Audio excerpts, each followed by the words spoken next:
So அடுத்ததாக ரிஷப ராசி அவர்களுக்கு இந்த வாரம் என்ன விஷயம் செய்யணும், என்ன விஷயம் செய்யக்கூடாது? ரிஷபம் இவங்களுக்கான கார்ட்ஸ்.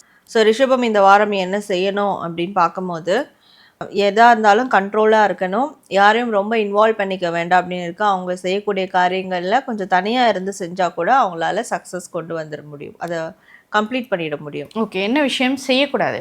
என்ன செய்ய வேண்டாம்னா, எப்போவுமே வந்து போய் அமைதியாக ஓரமாக போய் ஒதுங்கி இருக்கிறது, ஏதாவது ஒன்று யோசிச்சுக்கிட்டு இருக்கிறது, இல்லை வந்து தூங்கிட்டு இருக்கிறது, இந்த மாதிரியான விஷயங்கள்லாம் இருக்கக்கூடாது. ஸோ விழிப்பு நிலைக்கு வரணும். ஓகே, இவங்களுக்கான லக்கி கலர்? இவங்களுக்கான lucky colour green and purple colour.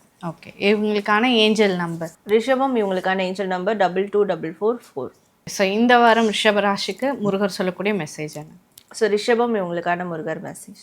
Murugar இவங்களுக்கு தரக்கூடிய மெசேஜ் என்னன்னு பார்க்கும்போது, இவங்க மனசில் இருக்கக்கூடிய விருப்பு வெறுப்பு இதெல்லாம் வந்து கிளியர் ஆகிட்டு செய்யக்கூடிய வேலைகளில் ஒரு ஸ்டேபிளாக இருக்கிறதுக்கும், உடல் ரீதியாக ஒரு ஹெல்த் இஷ்யூஸ் இருக்குன்னா அது சரியாகிறதுக்கும், மேற்கொண்டு அவங்க வந்து ஒரு வேலையில் சக்ஸஸ் பண்ணுறதுக்கான ஒரு மன தைரியமும் உடல் தெம்பும் கிடைக்கிறதுக்கும் இவங்க இந்த வாரம் திருத்தணி முருகர் வழிபாடு தரிசனம் பண்ணுறது அவங்களுக்கு இது எல்லாத்தையும் வந்து கொண்டு வந்து கொடுக்கும் அப்படின்றது தான் முருகர் தரக்கூடிய ஒரு மெசேஜாக இருக்குது.